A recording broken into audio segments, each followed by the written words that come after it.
Ce matin, Carole Poirier, députée d'Hochelaga-Maisonneuve, porte-parole à la condition féminine, d'accueillir des groupes d'employabilité de plusieurs régions du Québec. Alors, permettez-moi de vous les présenter. Nathalie Goulet, directrice du Centre d'intervention pour l'accès des femmes au travail, le CIAFT. Thérèse Bellé, directrice d'accès travail femmes, ATF Saguenay-Lac-Saint-Jean. Amy Bellé, conseillère en emploi non traditionnel d'accès travail des femmes, Saguenay-Lac-Saint-Jean. Cindy Gagné, conseillère en emploi chez Accès Travail Emploi Saguenay-Lac-Saint-Jean. Marie-Josée Côté, directrice adjointe de Place Rive-Sud Montérégie et Caroline Gagnon qui l'accompagne aussi. Annie Perrault, directrice de services intégrés pour l'emploi, Centre du Québec. Et Céline Montesino, directrice de Connexion Emploi Ressources Femmes, Chaudière-Appalaches, ainsi que mon collègue Dave Turcotte, député de Saint-Jean et porte-parole Emploi Solidarité Sociale. Alors, une petite mise en contexte. Depuis 2006, le gouvernement a une politique qui s'appelle « Pour l'égalité de droits devienne une égalité de fait ». De cette politique a découlé 2 plans d'action. Le premier, 2007-2011, le deuxième, 2011-2015. Ce plan d'action a été reconduit dans le dernier budget, sauf que pour les groupes en employabilité, 16 groupes dans 11 régions du Québec, on a tout simplement annoncé dans le budget l'ITAO de l'an dernier qu'il n'y avait plus de financement, soit une coupure de 1,2 million de dollars. Suite à des négociations, la ministre de l'époque de la Condition féminine et de la Justice a réussi à trouver des enveloppes auprès de son collègue ministre de l'Emploi et Solidarité, soit une enveloppe de 500 000 $ au lieu de 900 000 précédemment. Et elle-même, ministre de la Condition féminine, a trouvé une enveloppe de 200 000 au lieu de 300 000. Donc, un budget de 1,2 million qui se voyait réduit à 500 000 $. Alors, la ministre avait pris un engagement, l'engagement de créer un comité pour regarder l'ensemble de ces mesures et le comité ne s'est réuni qu'une seule fois, soit le 26 février dernier, auquel les groupes ont été conviés et auquel on leur a annoncé pas nécessairement de bonnes nouvelles, à l'effet qu'il n'y aurait plus de financement disponible. Alors, je passerai la parole à mon collègue Dave Turcotte concernant l'étude qui a été faite au ministère de l'Emploi et de la Solidarité sur le travail extraordinaire de ces groupes. Merci beaucoup, Carole. En 2014, le ministère du Travail, de l'Emploi et de la Solidarité sociale a réalisé une étude qui démontre que les groupes que nous avons aujourd'hui ici, qui sont sur le terrain partout au Québec, malheureusement dans pas toutes les régions du Québec, ont démontré leur succès, ont démontré leur réalisation. 76% des participantes ayant finalisé un parcours d'employabilité dans ces organismes ont soit réglé leurs difficultés ou leurs problèmes qui leur menaient à des difficultés à se trouver un emploi ou retourner sur le marché du travail. 64% des répondantes étaient encore en emploi, dont 73% à temps plein, ou aux études 2 ans après la mesure. 48% ont vu leur revenu annuel augmenter. 80% des répondantes ont le sentiment d'avoir repris le contrôle sur leur vie et d'avoir plus de pouvoir sur leurs décisions et sur leur estime de soi. Ce que ça démontre, ces statistiques-là, c'est que les groupes qui sont ici aujourd'hui ont démontré leurs preuves, ont montré qu'ils étaient une solution gagnante pour faire en sorte que plus de femmes soient sur le marché du travail et que ces femmes sur le marché du travail puissent avoir de meilleurs emplois. Le gouvernement, en ce moment, a déposé le projet de loi 70 qui vise à remettre des gens sur le marché du travail. Comment le même gouvernement peut se priver d'une solution efficace pour la remise des femmes, pour favoriser le retour des femmes sur le marché du travail? Comment il peut se priver de cette solution efficace-là en coupant le financement de ces groupes-là? Donc, moi, c'est pour ça que je suis ici aujourd'hui, pour appuyer les groupes, pour appuyer ma collègue qui est porte-parole à la condition féminine, pour que la ministre de la Condition féminine de ce gouvernement-là, qu'elle se lève et qu'elle défende les groupes d'employabilité au féminin pour faire en sorte qu'on puisse vraiment aider les femmes à retourner et à se maintenir sur le marché du travail avec des emplois décents. Je vais maintenant présenter, je m'excuse, notre amie ici, Nathalie Goulet, qui est directrice du Conseil d'intervention pour l'accès des femmes au travail. Merci, Monsieur Turcotte. Merci, Madame Poirier. Au Québec, il y a seulement 16 organismes spécialisés en développement de la main-d'œuvre féminine qui forment un réseau présent dans 11 régions. Après des mois d'attente, ces organismes viennent d'apprendre que le comité de travail mis en place l'année dernière par la ministre de la Condition féminine d'alors, Mme Stéphanie Vallée, n'a pas pu trouver aucune solution pour le financement à la mission des groupes qui a été coupé de 60% l'an dernier. Depuis 8 ans, les activités réalisées auprès des femmes démunies et éloignées du marché du travail étaient reconnues dans les 2 derniers plans d'action de la politique québécoise d'égalité. Une enveloppe de 1,2 million a permis de soutenir des milliers de femmes dans leur parcours vers l'emploi. Cette enveloppe a donc été coupée de 60% par décision d'austérité à la suite du dernier budget, passant à seulement 500 000 $ pour tout le Québec pour 16 groupes. À l'échelle du gouvernement, cette coupure est une économie de bout de chandelle qui a des conséquences dramatiques sur le pouvoir d'agir des organismes. Le pire, comme M. Turcotte le rappelait, c'est que le ministère de l'Emploi lui-même avait évolué, produit un rapport d'évaluation très positif il y a 2 ans sur l'approche menée par ces groupes. On a interrogé 1000 participantes, produit des études de cas qui démontraient clairement que les femmes qui font un parcours dans ces organismes améliorent leur autonomie et leur dignité économique. Il n'y a aucune logique à cette décision. Sortir les femmes et leurs familles de l'aide sociale devrait être une priorité gouvernementale. Nous exigeons donc un retour de cette enveloppe de soutien à la mission des organismes à hauteur de 1,2 million dans le prochain budget, et ce, dès le 1er avril prochain. Le 8 mars cette semaine, le premier ministre Couillard a annoncé que le prochain plan d'action de la politique d'égalité serait lancé cet automne. On ne peut attendre jusque-là. Il est urgent de trouver une solution durable et enfin aider ces organismes à aider les femmes. Je vais passer la parole maintenant à 3 de mes collègues qui sont dans les groupes d'employabilité pour les femmes. Et la première, c'est Céline Montesinos de Connexion Emploi Ressources Femmes. Merci. Merci. Merci, Nathalie. Merci. Alors, moi, mon travail, c'est au quotidien d'être avec ces femmes-là, de les aider. Et cette enveloppe qui nous était allouée nous permettait de développer des projets, de développer aussi des actions continues dans nos organisations. Une des actions que nous, on a décidé de développer à Connexion Emploi, c'est de développer un projet d'habitation transitoire pour des femmes.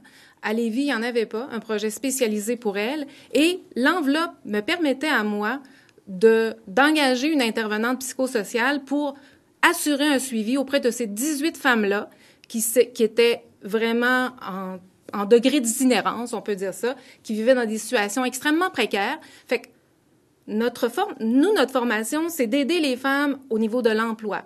Mais ces femmes-là, elles étaient éloignées, très éloignées. Cette enveloppe-là nous a permis de monter ce projet-là. On a mis 5 ans de nos énergies de groupe à monter ce projet-là, permettre la construction, et on a 18 femmes actuellement qui habitent notre projet. Ces femmes-là, déjà actuellement, on voit des résultats. Plusieurs sont déjà en emploi, améliorent leur situation, sont retournées aux études, et ces femmes-là sont rentrées chez nous au mois de septembre seulement.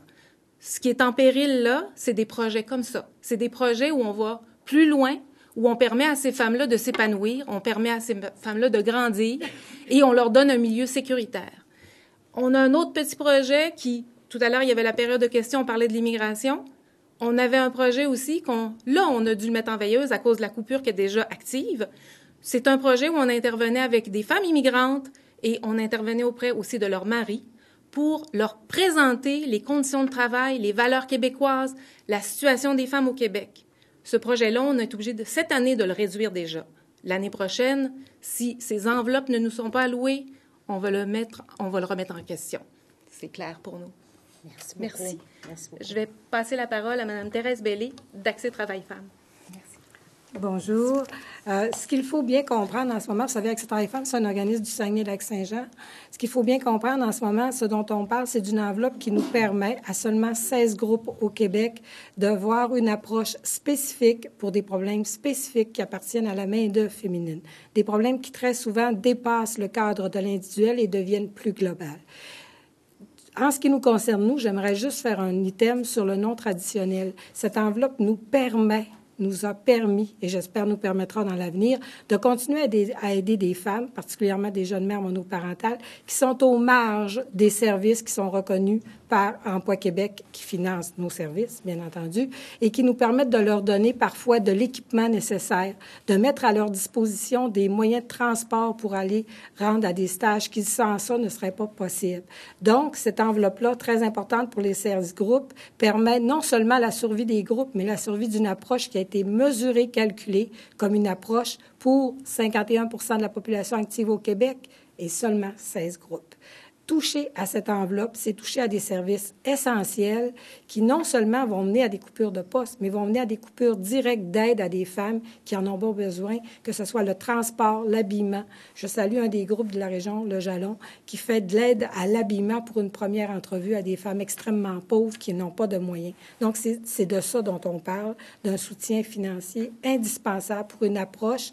Je le répète tantôt, à la période des questions, on faisait appel qu'il fallait multiplier la main-d'œuvre au Québec parce que les entreprises étaient en besoin de main-d'œuvre.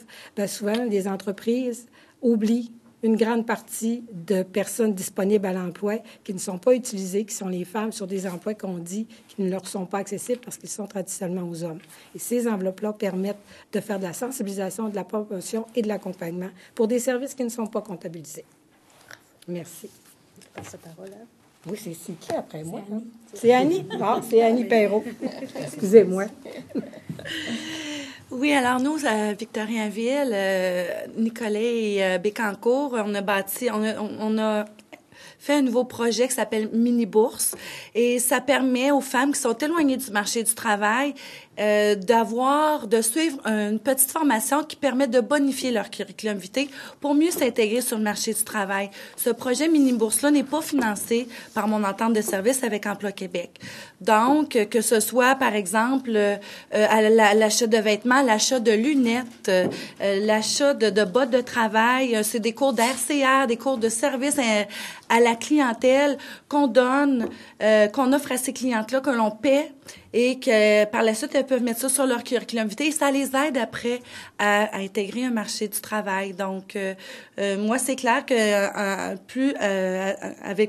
excusez-moi, si je n'ai plus cette enveloppe-là, c'est sûr que je ne peux plus donner ce service-là. Et chez nous, c'est 150 femmes qui vont être privées de ce programme-là. Merci. Alors, comme vous le voyez, c'est du concret ce matin. Et ce qu'on demande à la ministre, qui nous a dit qu'elle voulait faire du féminisme à sa manière, ben nous, ici, on vient de lui montrer que la manière de faire pour mettre des femmes sur le marché du travail, ben c'est d'appuyer ces groupes-là. C'est de faire en sorte de dire à son collègue, le ministre des Finances, pour le prochain budget, ça prend 1,2 million de dollars pour soutenir des initiatives pour faire en sorte que des femmes retournent sur le marché du travail. La ministre doit agir maintenant. Elle est nouvelle ministre de la Condition féminine. Elle doit poser des gestes maintenant pour nous montrer que son féminisme à elle fonctionne. Elle nous a parlé d'égalité la journée du 8 mars. Bien, c'est de l'égalité dont on parle aujourd'hui. C'est de s'assurer que les femmes ont accès au marché du travail. C'est de s'assurer que les groupes qui œuvrent auprès de ces femmes-là ont vraiment les moyens. Aurélie Langto a dit dernièrement dans un livre que les libéraux n'aimaient pas les femmes. Eh bien, aujourd'hui, la ministre a la chance de nous montrer que son gouvernement aime les femmes comme nous, on les aime. Merci. Oui. Mme Poirier, la ministre ce matin tenait un ton rassurant ce sujet-là en disant c'est juste une période de transition entre deux politiques et puis les groupes n'ont qu'à présenter des projets. Qu'est-ce que vous pensez de ça? Est-ce que c'est exagéré ou pas? Écoutez, on parle de soutien à la mission. On n'a pas besoin de présenter de nouveaux projets, là. Leurs projets viennent de vous le montrer. Ils existent déjà, ces projets-là.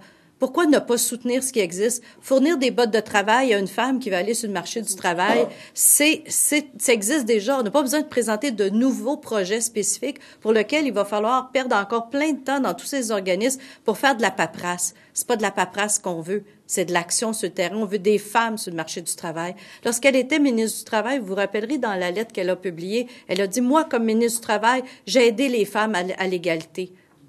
Elle a juste à mettre 1,2 million pour faire en sorte que ces groupes-là, pas à faire de la paperasse, à faire de l'action. C'est ce qu'elles veulent faire, de l'action. Elles veulent mettre des femmes au travail. Dans quelle mesure la survie même de ces organismes-là est menacée à court terme? Bien, certains organismes ne sont pas nécessairement menacés dans leur survie, ils sont menacés dans leur action, dans leur pouvoir de leur action. Et je pense pas qu'il y a personne ici qui va fermer demain matin, sauf que elles vont, Madame l'a dit tout à l'heure, je vais devoir couper des services. J'en ai déjà coupé au service à l'immigration et je devrais tout simplement ne pas, si je n'ai pas plus d'argent que le 500 000 qu'on a eu l'an passé, qui était déjà une coupure de 60 %, ben je pourrais pas offrir ce service à l'immigration. Et si je n'ai pas du tout les sous, ben c'est d'autres services comme le soutien psychosocial à la maison d'hébergement, ben qui va être coupé. C'est de ça dont on parle.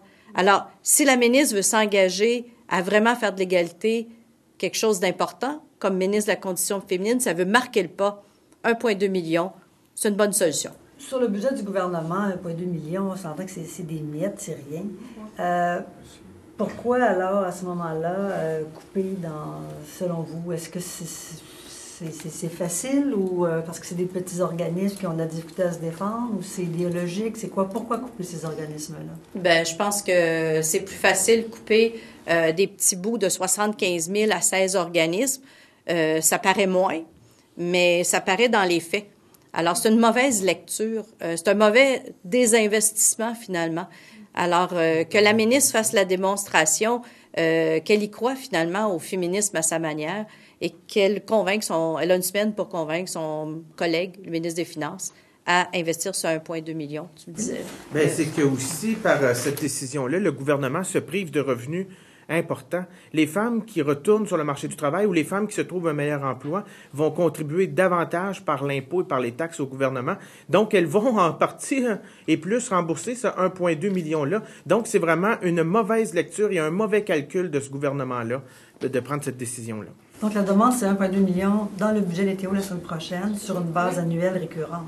Alors, je vous répondrai à sa manière. Let's go, vas-y. Lise, on t'appuie. Va chercher 1,2 million. Merci. Peux-tu te permettre de juste ajouter oui, quelque chose allez-y. d'important aussi? Venez devant le micro. Excusez-moi. Ce qui est très, très, très important de comprendre aussi, c'est que le Québec actuellement est en train de travailler à se donner un renouvellement de la politique d'égalité et équité homme-femme. Et ce dont on parle, c'était un des très rares articles dans l'ancien projet de loi qui s'occupait des femmes et de l'emploi, et ça de façon spécifique.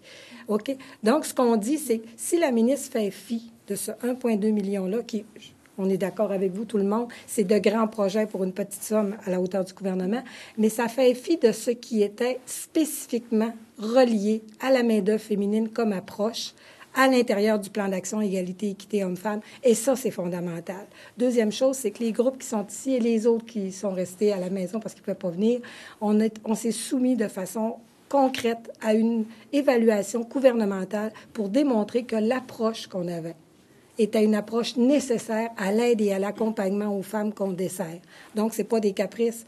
Ça va au-delà de fermer ou de rester ouvert. Ça va dans la capacité de donner un service de qualité qui tient compte des problèmes spécifiques de la main-d'œuvre féminine à l'intérieur d'un plan d'action qui s'appelle Égalité, équité, homme-femme. Merci tout le monde. Merci.